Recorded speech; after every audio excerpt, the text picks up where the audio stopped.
Hello my sweet friends and welcome to DIY with Nadia. My sweet friend here is Louie, and on today's video we are doing a super fun method called Poof Chain method, and we are going to use a gorgeous roll of Deco mesh. This is puff ball mesh. It's light green with these fuzzy little balls throughout the Deco mesh, and it's going to look so beautiful with our sign. It's so pretty. It has little poinsettias in it and beautiful nice traditional colors like reds, whites, and greens. If you enjoy tutorials like this, don't forget to subscribe and hit the little bell button so you are notified every time a wreath comes out. For us, we are going to get started on our gorgeous Poof Chain Christmas wreath.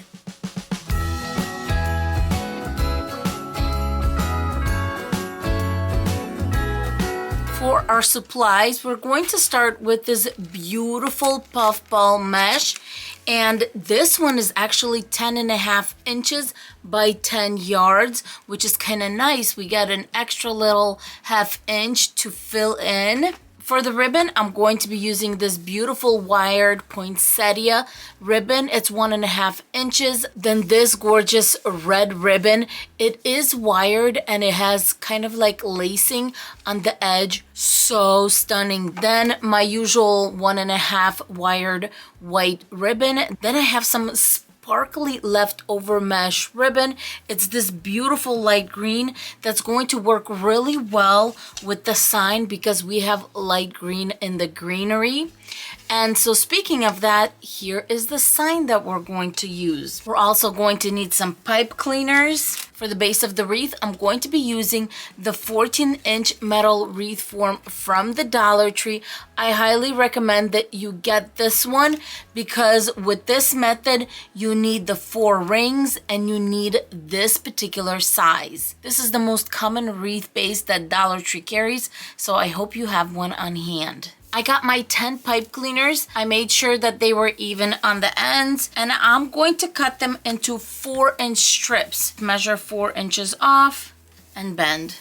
Fold in a little V, and I'm going to put this in a little container. For the poof part of this wreath, we are going to be making 10-inch poofs, and we're going to need 30 of these. I used 10 pipe cleaners. They all got cut in 3, and therefore I got 30 little pipe cleaners. I'm going to throw my Deco mesh roll into my little bin. I love using this IKEA bin. It holds it nicely. The first thing I'm going to do is gather at the end about 1 to 2 inches on the end. And the important thing to remember is to put my pipe cleaner down, just like I was attaching it to the wreath form. 2 tight twists in the back. And then I'm going to measure off my first 10-inch poof, and then my pipe cleaner is going to go down. When you do that and keep that consistency, you're going to make sure that your Deco mesh is not going to get turned around too much. Let me do my 2 twists. And as you can see, your poof is already being made and it's going the right way. Once again, 10 inches. And my pipe cleaner going from the top. Oh, Simba came to help. Where would we be without my little helper? 2 twists. And then I have a little laundry basket to the side of me on the floor. And as I'm going along, this is going to be really long because this is 10 yards. So I'm just going to continue attaching my 10-inch loops. And that's just going to go straight in my laundry basket. And I have a safe place for it to get collected. As you can see, my poofs are already being made. They're not twisted, they're not turned, they're already being made. This one just needs to get poofed out, but it's going the right way. I'm going to finish making all 30 poofs and I'll be right back. I just made my last loop. This is how much Deco mesh I actually have left, and I was not really being stingy with it, so I think that's pretty good. Cutting about 2-inch tail. Now let's talk how we're going to attach our poofs to our wreath form. This wreath form has 4 layers and we're going to use all of them. We're starting on the inside, working our way out. So on the first inside row, I'm going to attach at the intersection, so each intersection. When I'm done going all the way around, I'm going to go to row 2 and attach in the center. So that's what I'm going to do, going all the way around. When I'm done, I'm going to go to row 3 and back to the intersections, going all the way around. On row 4, we're actually going to go on an intersection and the center, intersection in the center. So on the 4th and last row to the outside, we're going to actually have 2 poofs per section. Starting on an intersection, going to start attaching 2 twists. And of course, since this is my first connection, I'm going to also zip tie it, but with the tail, twisting it up, then I'm going to fold it in half and fold back. Now the zip tie, I'm just going to zip tie it a little bit further from our connection so that we have a beautiful little tail here. Cut that off. And there is my beginning. Going to the next intersection. At this point, I can probably work upside down. If you have this going on, that's fine. Take your little tail and put it on that opposite side, wrap it around, and that's it. Now it's going nowhere. Next connection. My first row is coming to an end, and as you see, I'm going exactly where we started. Right there, that was our beginning, and I'm going right on top and attaching that last poof on the first row. From there, I'm moving to row 2, and this one, yes, it's going to be playing around, but there's going to be so much deco mesh that it's going to be fine. And don't forget, our first row and third row are going to have connections on the intersections. So the second row that's kind of going to be loose, it really is going to be held in place. So making that poof and connecting it in the middle of row 2, just twist, twist, twist, fold and fold back. And since my poofs are pretty much ready, I really don't have to poof anything out because I was doing that as I was making my poofs. On the second row, I have a connection in all of my places. I'm not going to connect back to this one on row 2 because we have this big poof that's taking up space. So what I'm going to do is I'm going to go to row 3 and then we're connecting on that intersection again, and I'm going to go all the way around. So far, the only overlapping connection is on row 1 because we needed that full circle. On the next row, we're just 1 in each section. Third row, 1 in each section. And now I'm going to go out to our last row. So from here, I think I'm just going to do a middle and then intersection and then keep on going until it's all filled in. And so don't forget, we are doing 2 poofs per section. So there's my poof 1.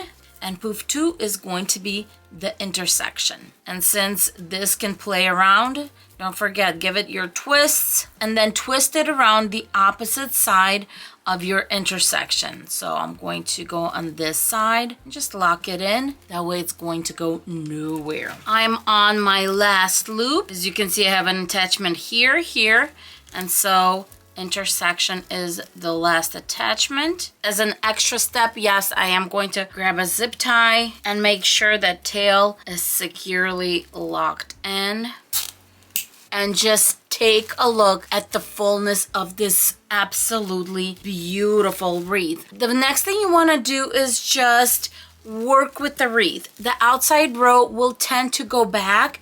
You want to bring it forward. So play around with the poofs and bring them in to fill in the spaces and things like that. This deco mesh is already decorative, so I'm not going to cover it by a bunch of ribbon bundles, but what I'm going to do is put a layered bow on top, and the tails are going to fall down on the sides and cover this area fairly well. And then we are going to use a sign and put it right there. So the first thing I do want to do is actually attach the sign. If you're not sure where to make the connections on the sign itself, here's what I do.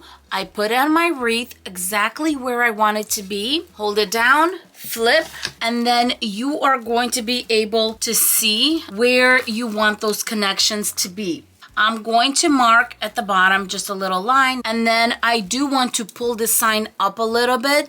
So we want to connect somewhere in the middle here, and so one right there. First thing I'm going to do is get rid of the jute cord.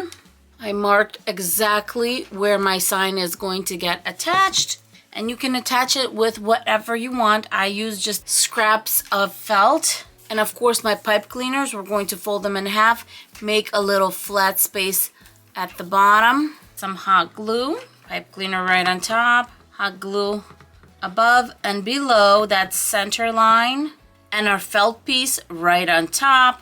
I know people attach these differently, but this method has not failed me yet. After the hot glue has dried, let's attach. Starting with the bottom one.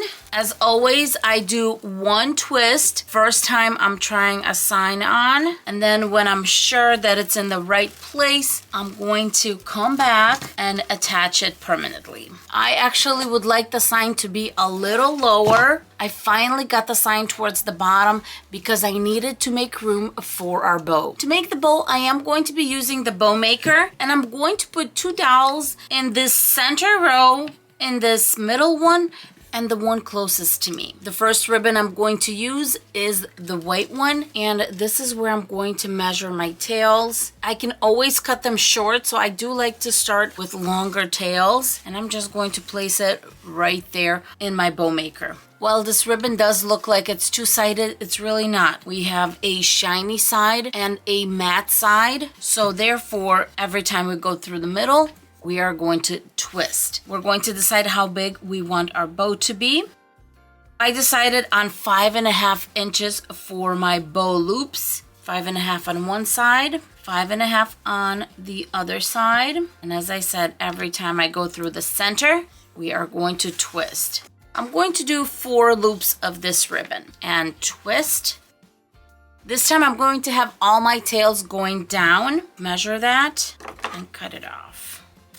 I'm going to do this stunning red one next. It is just too beautiful. And I'm just measuring the tail against the first one. This one is double-sided, so we're just going to go on and make our loops. Same thing, 5.5 inches. And I'm going to do 4 loops. So no twisting on the double-sided ribbon. We're just going to kind of zigzag it up. Grabbing that beautiful netting ribbon, and we're just going to make beautiful loops with this one. And looks like this one is only getting 3 loops, and that is okay too. You can definitely do one ribbon, just 2 loops, one ribbon, 3, 4. This is the nice part about this bow. I can have 3 loops, 2 loops, 4 loops for each of the ribbon. You can use up the ribbon that you need to use up that just has a little bit left, and that's fine. Now let's bring our belle of the ball, and that's this gorgeous poinsettia ribbon. Get that tail. Since this is definitely a one-sided ribbon, we're going to start twisting right at the beginning as we make our poofs. And twist, twist. And I'm making 4 loops using this ribbon. Grabbing another zip tie, I'm going to push everything down. Going to put the zip tie through the bottom. And be very careful. Tighten the bow up in the center. Just like this. Next, I'm going to grab a nice white pipe cleaner to cover that center up. Let's do a twist in the back, and we're ready to attach to our actual wreath. Right on top. Oh, this is going to be beautiful, you guys. 1 or 2 twists. Don't pull too much on the bow. If you pull too much on the bow, you're going to sink it in. So just a little bit is fine. Flip it over. And since I know where the top of my wreath is going to be, I'm going to grab the jute cord we removed from the sign, and I'm going to put it on the intersection on row 2. Make a knot or 2, and that'll be our hanging loop. And I'm going to pull the actual loop through the front of the wreath, just like this. Now let's make sure that bow is nicely settled. I think I'm going to pull just a little bit. If you're going to cover the back of the wreath, this is the time to do it. To cover the back, I'm going to be using a placemat and 3 zip ties. So let's do that. And I'm going to connect in 3 spots. It does not need to be any particular spot. Just connect, got the tail. I have the connection here, so this next one's gonna be here, and the third one right there. And as always, don't forget to send that tip to the back so it doesn't scratch any walls. It's nicely covered. As always, I end up making my dovetails right on the wreath. And I'm going to make dovetails really quickly. Except for the mesh ribbon, I'm not going to make dovetails on that one. And now it's time to do my favorite part. I'm going to turn it upside down so it's easier to work with and start poofing everything out. We're going to start bringing the back layers in and twisting them with the front layers so we can incorporate all those gorgeous colors, gorgeous ribbon. This red one is just amazing. And as I always do, 2 types of ribbon. We're going to do a little twist. Keep on playing with it.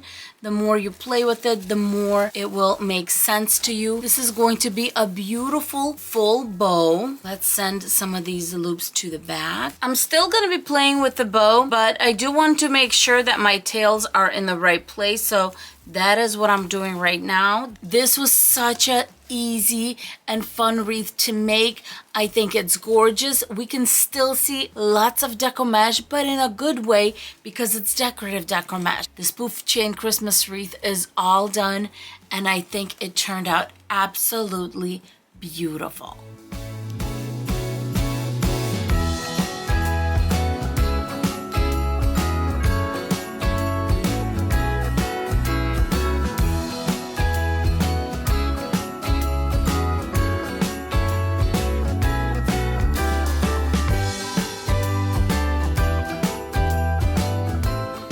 What did you guys think of this wreath and the method that I used? Let me know in the comments below. If you don't want to talk about the wreath, just say hello. I love chatting with you in the comments. As for Louie and I, we're going to say thank you so very much for being here, for watching this video. As always, don't forget to like, subscribe, and we put 2 videos up here if you're still in a wreath tutorial kind of mood. Thank you so much, and we will see you in our next video. Bye. Bye, guys.